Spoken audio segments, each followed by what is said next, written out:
ग्रामीण भारत से जुड़ी सबसे अहम योजनाओं में से एक को लेकर केंद्र सरकार ने बड़ा और दूरगामी फैसला लिया है। लंबे समय से चर्चा में रही मनरेगा योजना अब नए नाम और नए ढांचे के साथ आगे बढ़ेगी।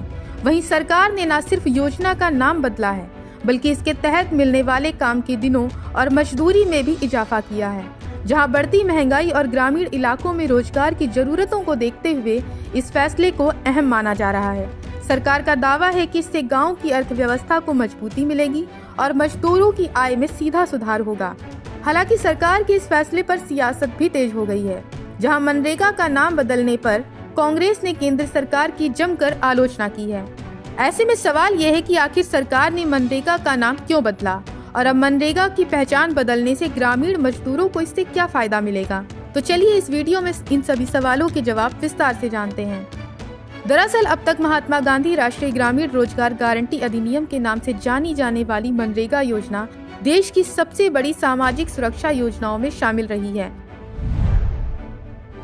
साल 2005 में शुरू हुई इस योजना का मकसद ग्रामीण परिवारों को काम का कानूनी अधिकार देना था, ताकि उन्हें रोजगार के लिए शहरों की ओर पलायन न करना पड़े। बीते करीब 2 दशकों में इस योजना ने करोड़ों परिवारों के लिए संकट के समय सहारा बनने का काम किया है। ऐसे में केंद्रीय कैबिनेट की बैठक में, जिसकी अध्यक्षता प्रधानमंत्री नरेंद्र मोदी ने की, इस योजना के नाम में बदलाव को मंजूरी दी गई, जहां अब इसे पूज्य बापू ग्रामीण रोजगार योजना के नाम से जाना जाएगा। सरकार का कहना है कि यह बदलाव महात्मा गांधी के विचारों और ग्रामीण आत्मनिर्भरता की भावना को सम्मान देने के उद्देश्य से किया गया है। हालांकि सरकार ये भी साफ कर चुकी है कि नाम बदलने के साथ योजना की मूल आत्मा बरकरार रहेगी। वहीं केंद्र सरकार ने नाम बदलने के साथ ही मनरेगा से मिलने वाली सुविधाओं में भी बड़ा बदलाव किया है, जहां सबसे बड़ा बदलाव रोजगार के गारंटीकृत दिनों में किया गया है। अब तक जहां एक ग्रामीण परिवार को साल में 100 दिन का काम मिलने की गारंटी थी, वहीं इसे बढ़ाकर 125 दिन कर दिया गया है। इसका मतलब है कि अब मजदूरों को साल में करीब 1 महीने अतिरिक्त काम मिलने का भरोसा मिलेगा। इससे न सिर्फ उनकी आमदनी बढ़ेगी, बल्कि गाँव में बेरोजगारी के दबाव को भी कम किया जा सकेगा। वहीं दूसरा अहम बदलाव मजदूरी दर से जुड़ा है। सरकार ने न्यूनतम मजदूरी को बढ़ाकर 240 रुपए प्रतिदिन कर दिया है। यह बढ़ोतरी ऐसे समय में की गई है जब महंगाई के कारण ग्रामीण परिवारों का बजट लगातार बिगड़ता जा रहा है। वहीं ज्यादा मजदूरी मिलने से मजदूरों की खरीद क्षमता बढ़ेगी, जिसका असर स्थानीय बाजार, छोटे दुकानदारों और खेती से जुड़े कामों पर भी देखने को मिल सकता है।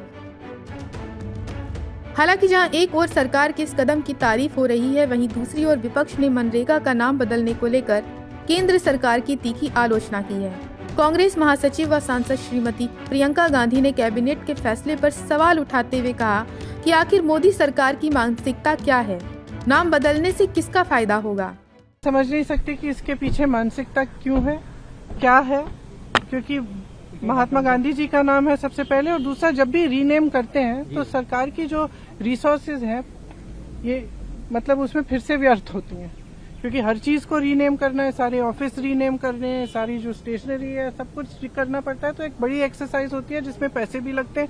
तो खामखा करने का मुझे समझ में नहीं आया क्या फायदा। इसके अलावा कांग्रेस नेता सोनिया गांधी पहले ही संसद में मनरेगा के तहत रोजगार के दिनों को बढ़ाने और मजदूरी में बड़े इजाफे की मांग उठा चुकी हैं। वहीं तृणमूल कांग्रेस समेत कई विपक्षी दलों ने कुछ राज्यों में फंड जारी करने में देरी को लेकर केंद्र सरकार पर सवाल भी खड़े किए हैं। हालांकि केंद्र सरकार का तर्क है कि बीते वर्षों में इस योजना के बजट में लगातार बढ़ोतरी की गई है और पारदर्शिता बनाए रखने के लिए सख्त कदम उठाए गए हैं। सरकार का कहना है कि जहां जहां अनियमितताएं सामने आई हैं, वहां सुधार जरूरी था, ताकि योजना का लाभ सही लोगों तक पहुंच सके। कुल मिलाकर पूज्य बापू ग्रामीण रोजगार योजना के रूप में मनरेगा का नया स्वरूप ग्रामीण भारत के लिए एक नई उम्मीद लेकर आया है। अगर ये योजना जमीन पर सही तरीके से लागू होती है और भुगतान में पारदर्शिता बनी रहती है, तो ये बदलाव ग्रामीण रोजगार की तस्वीर बदल सकता है। यही वजह है कि सरकार और विपक्ष दोनों की नजरें अब इसके अमल और असर पर टिकी हुई हैं। Bureau report, Punjab Kesari TV. हमसे जुड़े रहने के लिए हमारे YouTube चैनल को सब्सक्राइब करें और नई वीडियो की नोटिफिकेशन के लिए बेल आइकॉन को दबाएं।